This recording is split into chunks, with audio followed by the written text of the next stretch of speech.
বন্ধুরা, আমি আবারও চলে আসলাম আরেকটি গুরুত্বপূর্ণ ক্লাস নিয়ে তোমাদের সামনে। তো আমি ইতিমধ্যে তোমাদের সামনে রাষ্ট্রবিজ্ঞানের কয়েকটি ক্লাস তুলে ধরেছি। তো আজকে আমি তোমাদের সামনে ভিডিওর মাধ্যমে রাষ্ট্রবিজ্ঞানের যে কিছু প্রশ্ন তুলে ধরবো, যেগুলো কিনা তোমাদের টেট পরীক্ষার জন্য খুবই গুরুত্বপূর্ণ। তো আমি ইতিমধ্যে কিছু ইম্পর্টেন্ট ক্লাস তোমাদের সামনে তুলে ধরবো। আর আমি যে প্রশ্নগুলো তোমাদের তুলে ধরেছি রাষ্ট্রবিজ্ঞান, সেগুলো থেকে প্রশ্ন কিন্তু থাকবে। আমি এই যে প্রশ্নগুলো দিচ্ছি, প্রশ্নগুলো কিন্তু খুবই ইম্পর্টেন্ট। তো আমি আর কয়েকটা পর্বের মাধ্যমে তোমাদের এই সমস্ত রাষ্ট্রবিজ্ঞানের প্রশ্নগুলো এই ভিডিও এইরকম ভিডিওর মাধ্যমে আমি কমপ্লিট করে দেবো, যাতে তোমরা তাড়াতাড়ি এই প্রশ্নগুলো কালেক্ট করে শিখে নিতে পারো। তারপর আস্তে আস্তে আমি ধীরে ধীরে টপিক ওয়াইজ ক্লাস শুরু করব। ঠিক আছে? তো আপাতত এই প্রশ্নগুলো দেওয়ার মানেই বা উদ্দেশ্য হলো তোমরা যাতে তাড়াতাড়ি এই প্রশ্নগুলো সম্পর্কে অবহিত বা রাষ্ট্রবিজ্ঞান সম্পর্কে একটা ধারণা নিতে পারো। এই জন্য এই প্রশ্নগুলো কিন্তু তোমাদের দেওয়া। ঠিক আছে? তো যে কোনো প্রিপারেশনের জন্য আগে কিন্তু তোমাদের বেসিক ক্লিয়ার করা প্রয়োজন, একটা বেসিক ধারণা প্রয়োজন। তো আশা করি এই প্রশ্নগুলো পড়লে তোমাদের যে বেসিক ধারণাটা সাবজেক্টের, এটা ক্লিয়ার হয়ে যাবে। আর এই প্রশ্নগুলো থেকে কিন্তু প্রশ্ন থাকবে, প্রত্যেকটা প্রশ্ন কিন্তু গুরুত্বপূর্ণ। আর রাষ্ট্রবিজ্ঞান থেকে কিন্তু প্রশ্ন বা মার্ক ক্যারি করা এত কঠিন না। আশা করি এই প্রশ্নগুলো পড়লে তোমাদের রাষ্ট্রবিজ্ঞানের মার্কস প্রায় 15তে 13-14 ইজিলি তোমরা পেয়ে যাবে। ঠিক আছে? তো আজকে আমি তোমাদের সামনে রাষ্ট্রবিজ্ঞানের যে প্রশ্নগুলো তুলে ধরেছি লাইভে বা বিভিন্ন ক্লাসের মাধ্যমে, এর পরবর্তী পার্ট মানে পরবর্তী থেকে শুরু করছি। আজকের প্রথম প্রশ্ন হচ্ছে তোমাদের, ভারতীয় সংবিধানের কোন অংশে কেন্দ্রীয় শাসন ব্যবস্থা বর্ণিত হয়েছে? ভারতীয় সংবিধানের কোন অংশে কেন্দ্রীয় শাসন ব্যবস্থা বর্ণিত হয়েছে? কোন অংশে? পার্ট 5-এ, ভারতীয় সংবিধানের পার্ট 5-এ। ঠিক আছে? পার্ট 5 প্রশ্ন, ভারতীয় সংবিধানের কোন অংশে? প্রশ্ন হচ্ছে ভারতীয় সংবিধানের কোন অংশে কেন্দ্রীয় শাসন ব্যবস্থা বর্ণিত আছে? তো কোন অংশে? পার্ট 5-এ। উত্তর হচ্ছে পার্ট 5, পার্ট 5। ঠিক আছে? পরের প্রশ্ন, রাষ্ট্রপতি নির্বাচিত হন কত বছরের জন্য? 5 বছরের জন্য। উত্তর 5 বছরের জন্য। ঠিক আছে? রাষ্ট্রপতি নির্বাচনের মানে মানে ন্যূনতম বয়স কত হওয়া প্রয়োজন? উত্তর হচ্ছে ন্যূনতম বয়স 35 বছর হওয়া প্রয়োজন। 35 বছর হওয়া প্রয়োজন। ঠিক আছে? রাষ্ট্রপতি নির্বাচিত হন কত বছরের জন্য? 5 বছরের জন্য। রাষ্ট্রপতির প্রার্থী নির্বাচিত হওয়ার ন্যূনতম বয়স কত? ঠিক আছে? 35 বছর হওয়া প্রয়োজন। পরবর্তী প্রশ্ন, ভারতীয় সংবিধানের কত নং ধারায় রাষ্ট্রপতির নির্বাচন সংক্রান্ত বিষয় বর্ণিত হয়েছে? ভারতীয় সংবিধানের কত নং ধারায় রাষ্ট্রপতির নির্বাচন সংক্রান্ত বিষয় বর্ণিত হয়েছে? উত্তর 54 এবং 54 এবং 55 নং ধারায়। 54 এবং 55 নং ধারায় ভারতীয় সংবিধানের রাষ্ট্রপতি নির্বাচন সংক্রান্ত বিষয় বর্ণিত আছে। কত নং ধারায়? 54 এবং 55 নং ধারায়। 54 এবং 55 নং ধারায় রাষ্ট্রপতি নির্বাচন সংক্রান্ত মানে বিষয় বর্ণিত আছে। ঠিক আছে? পরবর্তী প্রশ্ন, রাষ্ট্রপতিকে, ভারতের যে মহামান্য রাষ্ট্রপতি রয়েছেন, রাষ্ট্রপতিকে শপথ বাক্য পাঠ করান কে? উত্তর সুপ্রিম কোর্টের প্রধান বিচারপতি। ঠিক আছে? পরের প্রশ্ন, স্বাধীন ভারতের প্রথম রাষ্ট্রপতি কে ছিলেন? স্বাধীন ভারতের প্রথম রাষ্ট্রপতি কে ছিলেন? উত্তর ডক্টর রাজেন্দ্র প্রসাদ। স্বাধীন ভারতের প্রথম রাষ্ট্রপতি কে ছিলেন? উত্তর ডক্টর রাজেন্দ্র প্রসাদ। ঠিক আছে? স্বাধীন ভারতের প্রথম উপরাষ্ট্রপতি কে ছিলেন? উত্তর ডক্টর সর্বপল্লী রাধাকৃষ্ণন। স্বাধীন ভারতের প্রথম উপরাষ্ট্রপতি কে ছিলেন? উত্তর ডক্টর সর্বপল্লী রাধাকৃষ্ণন। পরবর্তী প্রশ্ন, ভারতের প্রথম মহিলা রাষ্ট্রপতি কে ছিলেন? ভারতের প্রথম মহিলা রাষ্ট্রপতি কে ছিলেন? প্রতিভা পাটিল। প্রতিভা পাটিল। পরের প্রশ্ন, উপরাষ্ট্রপতিকে শপথ বাক্য পাঠ করান কে? ভারতের যে উপরাষ্ট্রপতি রয়েছে, উপরাষ্ট্রপতিকে শপথ বাক্য পাঠ করান কে?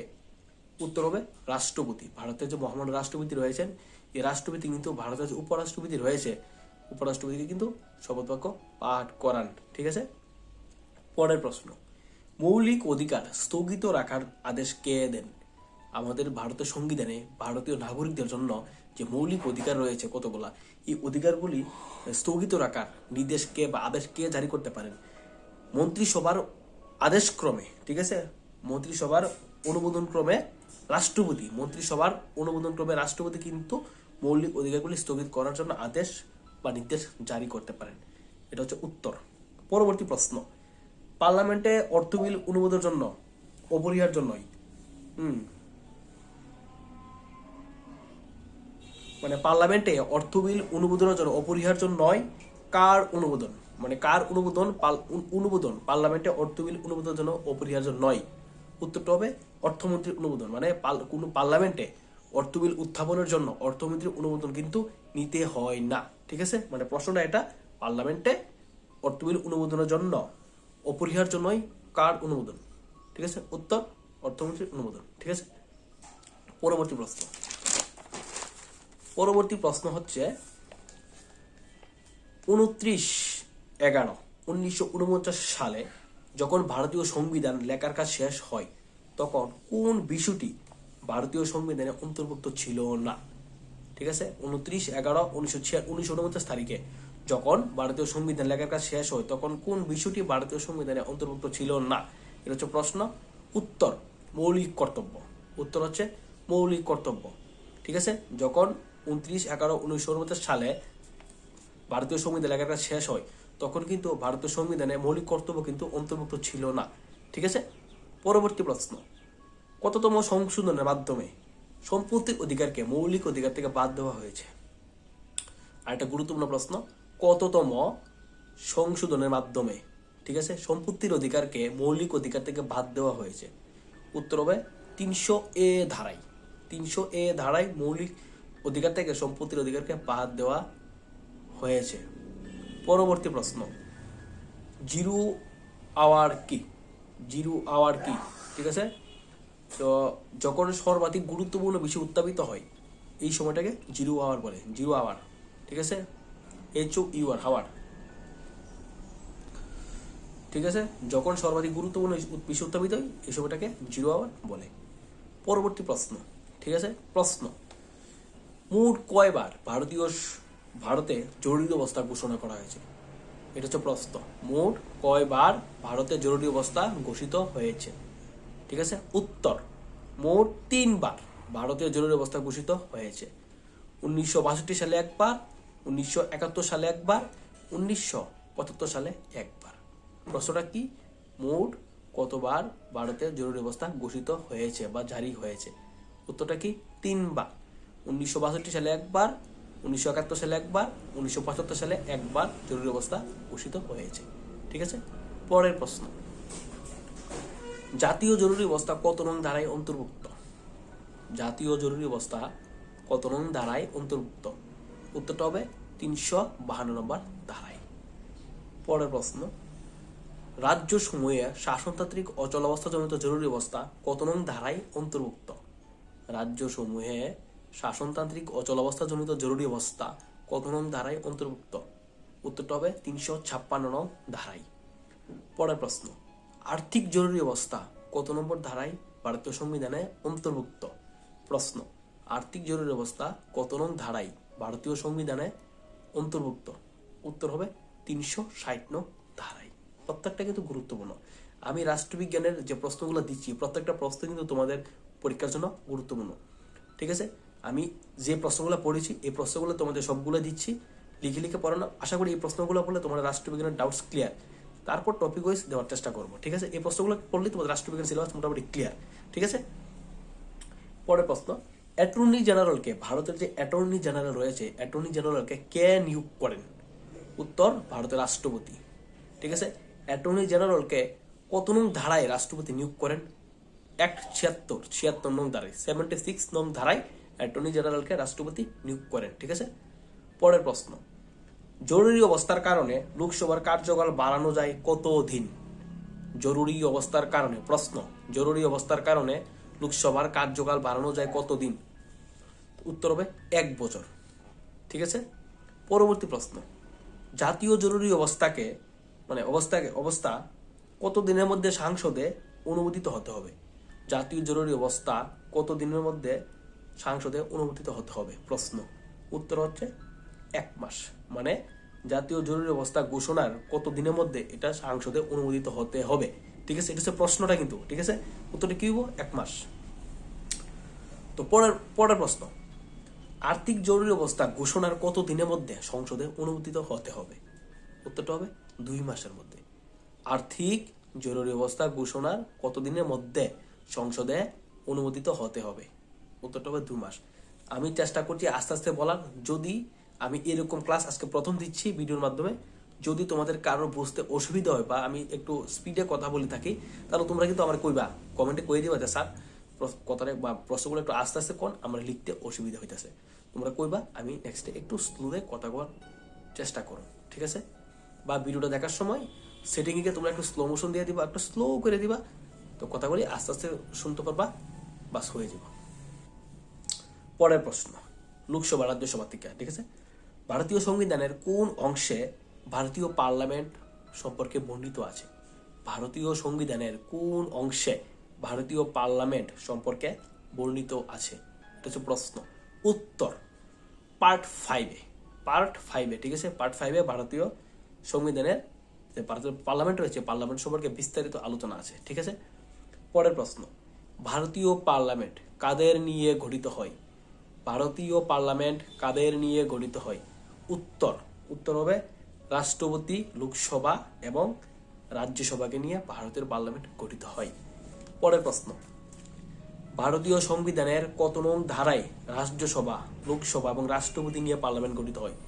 ভারতীয় সংবিধানের কত নং ধারায় রাজ্যসভা, লোকসভা এবং রাষ্ট্রপতি নিয়ে পার্লামেন্ট গঠিত হয়? 79 নং ধারায় রাজ্যসভা, লোকসভা এবং রাষ্ট্রপতি নিয়ে ভারতের পার্লামেন্ট গঠিত হয়। কত নং ধারায়?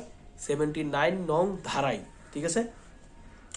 রাজ্যসভার পরের প্রশ্ন, রাজ্যসভার সদস্যগণ নির্বাচিত হন কিভাবে? রাজ্যসভার সদস্যগণ নির্বাচিত হন কিভাবে? কিভাবে মানে কাদের ধারা নির্বাচিত হন, ঠিক আছে? রাজ্য বিধানসভার সদস্যদের দ্বারা রাজ্যসভার সদস্যগণ নির্বাচিত হন। রাজ্যসভার সদস্যগণ কাদের দ্বারা নির্বাচিত হন? রাজ্য বিধানসভার সদস্যদের দ্বারা, ঠিক আছে? এগুলো যদি তোমরা ব্রিফলি মানে ডিসকাস জানতে চাও, তাহলে কিন্তু আমার অন্যরকম ভিডিও দিতে দিব, বুঝো কি? তার বেশি ডিসকাস আমি কিন্তু রাষ্ট্রবিজ্ঞানে হনার্স, ঠিক আছে? রাষ্ট্রবিজ্ঞানে হনার্স আমি 2018 সালের বিবিএমসির যে ব্যাচ ছিল, রাষ্ট্রবিজ্ঞান অনার্সের ব্যাচ ছিল, এই অনার্সের ব্যাচের আমি টপার ছিলাম, ঠিক আছে? তো এইগুলো যদি আমি ডিসকাসে বুঝাইতাম চাই, তাহলে আলাদা ক্লাস দিতে দিব, যে টপিক ওয়াইজ আলোচনা করতাম চাই, ঠিক আছে? তো শুধু ডিসকাস, আশা করি ডিসকাস যদি একবার শুনো, আমি যদি লেকচার দিই, আশা করি তোমরা এই ডিসকাস নিয়ে আর কোনো সমস্যা হতো না, একবার যে একটা টপিক নিয়ে লেকচার দিই আমি, ঠিক আছে? আমি জাস্ট প্রশ্নগুলো পেরেছি, ঠিক আছে? ঠিক আছে, তো রাষ্ট্রবিজ্ঞানে কিন্তু আমি অনার্স আসলাম 2018 ব্যাচের পাস আউট বিবিএমসি। পরের প্রশ্ন হয়েছে, রাজ্যসভার পদপ্রার্থীর বয়স কত হওয়া প্রয়োজন? উত্তর 30 বছর, অর্থাৎ 30 বছর তোমার হলেই তুমি কিন্তু রাজ্যসভার প্রার্থীর জন্য তুমি দাঁড়াতে পারবে। পরের প্রশ্ন, রাজ্যসভার প্রথম বিরোধী দলনেতা কে ছিলেন? মোস্ট ইম্পর্টেন্ট প্রশ্ন। উত্তরটা হবে কমলাপতি ত্রিপাঠী। রাজ্যসভার প্রথম বিরোধী দলনেতা ছিলেন কমলাপতি ত্রিপাঠী। কমলাপতি ত্রিপাঠী ছিলেন রাজ্যসভার প্রথম বিরোধী দলনেতা। মোস্ট কমন প্রশ্ন, কিন্তু মোস্ট কমন প্রশ্ন। তারপর, রাজ্যসভার সদস্যদের কার্যকালের মেয়াদ কত বছর? রাজ্যসভার সদস্যদের কার্যকালের মেয়াদ হচ্ছে তোমাদের 6 বছর, ঠিক আছে? তো কার্যকালের মেয়াদ কত বছর? 6 বছর। কারোর যদি কোনো অসুবিধা হয় আমাকে অবশ্যই বলবে। আজকে রাত্রে আমি আর একটা ভিডিও বানাবো, তোমরা লিখিয়া, যে তোমরা যে টেট প্রিপারেশন করতে গেলে অনেকে যে ডিপ্রেশন, স্ট্রেস, অনেকে যে পড়তে গেলে মন থাকে না, একটা পড়া একটা ভুললে যাও, এই নিয়ে একটা ভিডিও, গুরুত্বপূর্ণ ভিডিও আমি বানাবো, এটা কালকে আপলোড দেওয়া হইব, ঠিক আছে? তো কারো কোনো সমস্যা হলে ভাই হোয়াটসঅ্যাপ গ্রুপে জয়েন হয়ে যাবো। কোনো সমস্যা হলে যে টপিক হবে, এই টপিকের উপর আমি অবশ্যই তোমরা ভিডিও দেওয়ার একটা চেষ্টা করুন, ঠিক আছে? তো চেষ্টা করুন অবশ্যই, প্রবলেম আসতে দিলে আমি সমস্ত রকম ক্লাস তোমাদের দেওয়ার চেষ্টা করুন। পরবর্তী প্রশ্ন হচ্ছে, লোকসভায় যে মানে কোরাম হয়, ঠিক আছে? এই কোরাম হওয়ার জন্য কত শতাংশ সদস্যের উপস্থিতি হওয়া আবশ্যক? তো লোকসভার কোরামের জন্য তোমাদের মোট সদস্যের 1/10 সদস্য উপস্থিত থাকা প্রয়োজন। তো কোরামের জন্য কত শতাংশ সদস্যের উপস্থিত থাকা প্রয়োজন, এটা হচ্ছে প্রশ্ন। উত্তর, মোট সদস্যের 1/10 সদস্যের উপস্থিত থাকা প্রয়োজন, ঠিক আছে? পরবর্তী প্রশ্ন, কোরাম কিন্তু ইম্পর্টেন্ট প্রশ্ন, ঠিক আছে? পরবর্তী প্রশ্ন, ভারত সরকার মন্ত্রীদের বেতন ভাতা, মানে ভারত সরকারের মন্ত্রীদের বেতন ভাতা কার দ্বারা নির্বাচিত হয়? ঠিক আছে, সাংসদ, ঠিক আছে, মানে সংসদ। মানে ভারত সরকারের যে মন্ত্রীদের বেতন ভাতা কত পরিমাণ, কি পরিমাণ, তা কিন্তু ভারতের যে সংসদ কিন্তু ঠিক করে। মানে সংসদ মানে লোকসভার মধ্যে মানে মানে তারা বিভিন্ন বিল উত্থাপন করে কিন্তু বেতন ভাতা ঠিক করে, কিন্তু সবাই তোমরা জানো। পরবর্তী প্রশ্ন, ভারতের প্রধানমন্ত্রী কার দ্বারা নিযুক্ত হন? ভারতের প্রধানমন্ত্রী কার দ্বারা নিযুক্ত হন? রাষ্ট্রপতির দ্বারা নিযুক্ত হন। পরের প্রশ্ন, ভারতের প্রধানমন্ত্রী কত নং ধারায় নিযুক্ত হন? ভারতের প্রধানমন্ত্রী ৭৫(১) নং ধারায়, ৭৫ লাগবা, তারপর ব্র্যাকেটে ১ নং ধারায় রাষ্ট্রপতি কর্তৃক নিযুক্ত হন। ঠিক আছে। পরবর্তী প্রশ্ন, প্রধানমন্ত্রী হতে গেলে কত কত বছর বয়স হওয়া প্রয়োজন? প্রধানমন্ত্রীর পদপ্রার্থী হতে গেলে কত বছর বয়স হওয়া প্রয়োজন? কি লাগবে? 25 বছর, 25 ইয়ার্স তোমার বয়স যদি হয় তাহলে তুমি প্রধানমন্ত্রীর জন্য মানে পদপ্রার্থীর জন্য তুমি ন্যূনতম যোগ্যতা আর কি বয়স। পরের প্রশ্ন, রাষ্ট্রপতি কখন সমস্ত কর্মচারীদের বেতন ভাতা হ্রাস করার নির্দেশ দেন? প্রশ্ন, রাষ্ট্রপতি কখন সমস্ত কর্মচারীদের বেতন ভাতা হ্রাস করার নির্দেশ দেন? আর্থিক জরুরি অবস্থা ঘোষিত হলে তখন রাষ্ট্রপতি বেতন ভাতা হ্রাস করার নির্দেশ দেন। ঠিক আছে। পরের প্রশ্ন, কেন্দ্রীয় মন্ত্রিসভা কার কাছে দায়িত্বশীল থাকে? কেন্দ্রীয় মন্ত্রিসভা কার কাছে দায়িত্বশীল থাকে? কেন্দ্রীয় মন্ত্রিসভা লোকসভার কাছে দায়িত্বশীল থাকে। কত নং ধারায়? ৭৩(৩) নং ধারায়। ৭৩(৩) নং ধারায় কেন্দ্রীয় মন্ত্রিসভার কাছে মানে লোকসভার কাছে কেন্দ্রীয় মন্ত্রিসভা দায়িত্বশীল থাকে। ঠিক আছে।